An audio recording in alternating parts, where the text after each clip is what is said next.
Çekmecelerde kalmış. Bir şey ne götürmüşlerse çekmeceleri bilmiyoruz.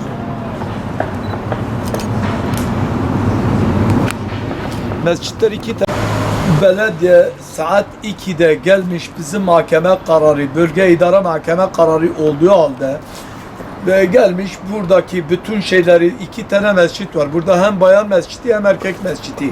İkisini de yıkmışlar, Kur'anları yere atmışlar. Kur'anlar yerde zaten şu anda gözüküyor. Abdesthane burada, abdesthanalar gözüküyor. Abdesthaneleri, o namaz kılınan yerleri hepsini yıkmışlar. Bunun haricinde burada Diyarbakır Mamurya Hastanesi'ne gelen, uzakta gelen yakınları gelip bu mescitlerde veyahut da buralarda istirahat ederlerdi. Belki sahipsiz olanlar mescitlerde yatıyordular. Yıktılar. Şu anda millet hep dışarıda. Ya hasta yakınları, hiçbiri oturacak bir yer kalmamıştır. Daha önce hasta yakınları gelip burada oturuyordu, kendinize istirahat ediyorlardı, namaz kılıyorlardı, veci kullanıyordu, mescide cami kılıyordular. Bunları hepsini tahrip etmişler. Bunlar gece saat 2'de gelip bir sürü eşyalarımızı da tahrip etmişler. Bir sürü eşya, değerli eşyaları da çalmışlar, götürmüşler zaptalar.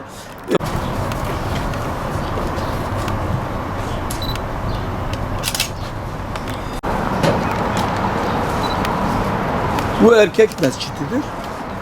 Bu da kadın mescidi. Kadın mescidi bu tarafta gözükmez, hepsini yıkmışlar.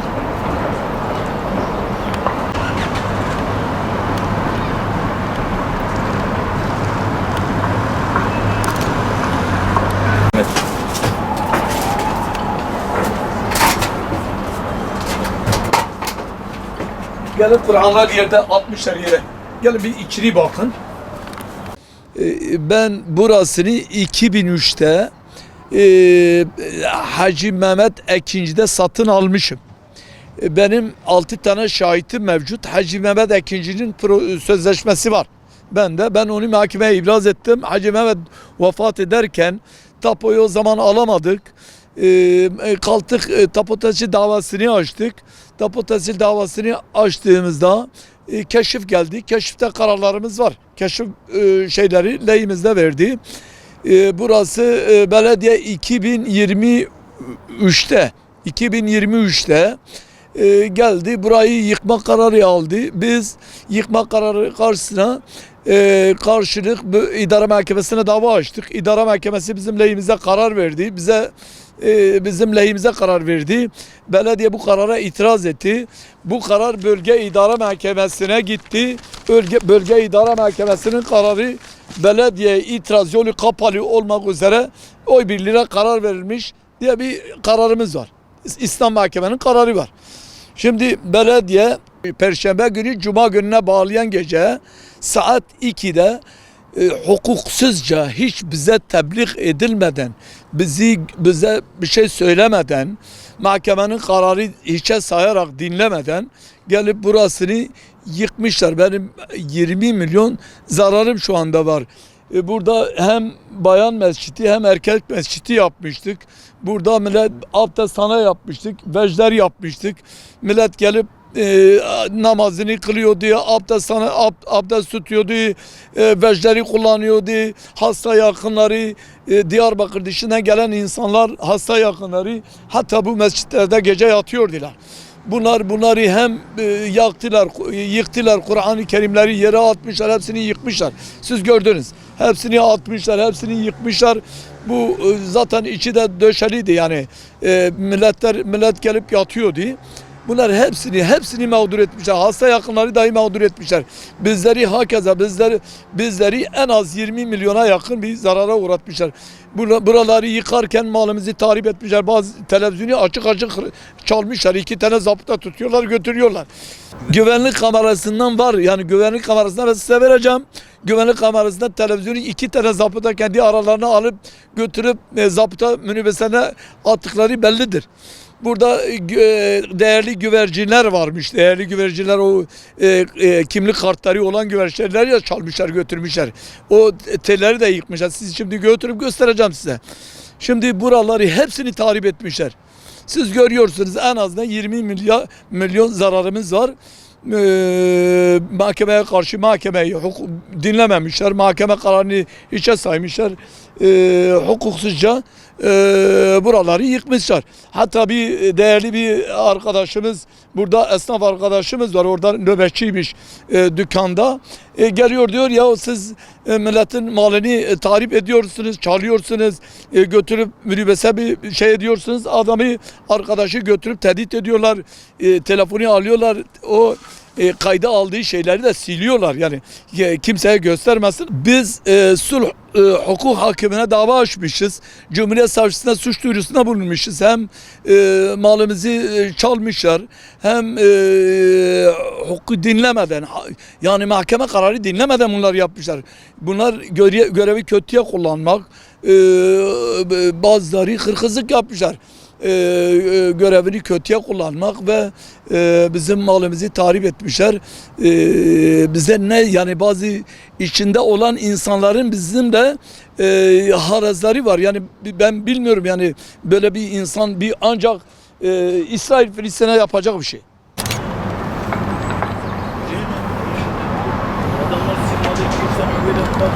Abi Diyarbakır Belediyesi şu an hırsızlık yapıyor.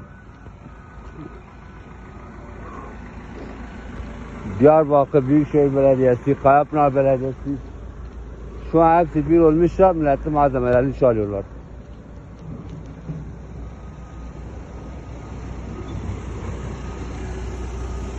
Yani yazdık da gel. Milletin malzemesine de el koyuyorlar, bak.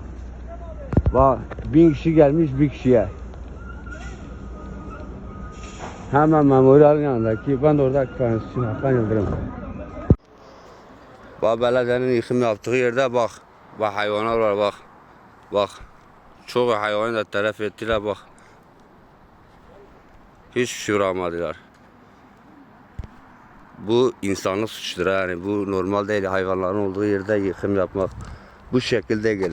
Biz bu şekil davranan belediyeyi kınıyoruz.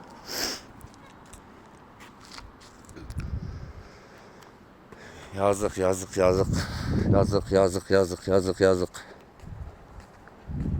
Bir de adamın kişisel malzemelerini çalıyorlar. La hepinizi çektim. Allah kerimdir. Araba çıkıyor, iyice sıkılıyorsun.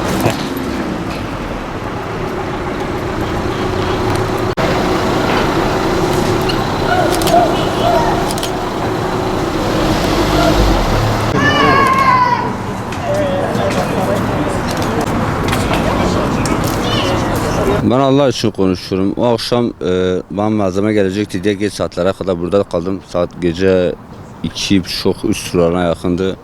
Önce bir akrep geldi. Benim dükkanımın tarafına durdu zaten. Aramızda bir 100 metre falan var. Bir yarım saat durduktan sonra 2 tane dozer arka arkaya geldi. Benim sağ tarafında sokaktan gitti. Halbuki buradan daha yakındı, gelmediler bilerek.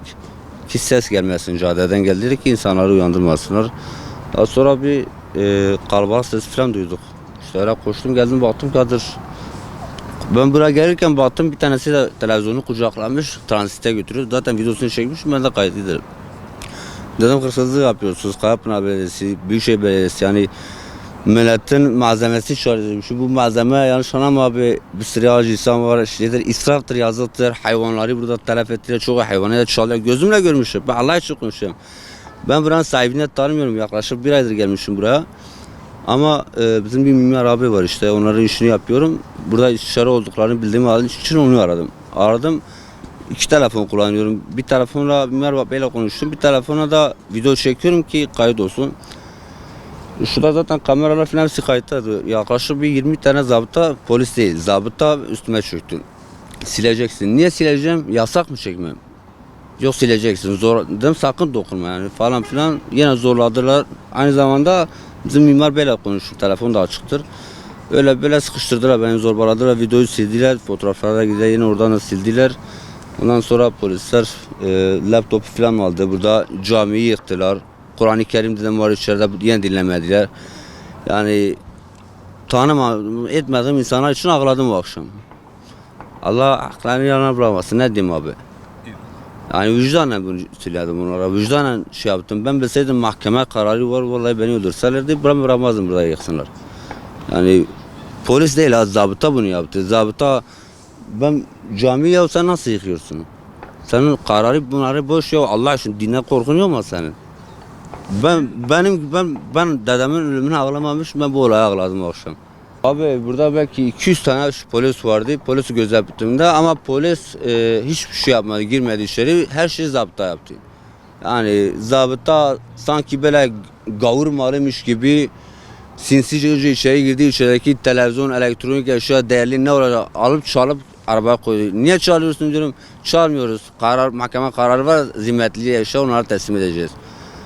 Bir tane bayan arkadaş da vardı sorumluları galiba kısa böyle çantalı bir tanesi. Baba da bana dedi mahkeme kararı var. Hani ben tanımam etmiyorum adamları. Mahkeme kararı var dediği zaman ben bir şey diyemedim. Yani büyük ihtimalle vardır diye düşündüm.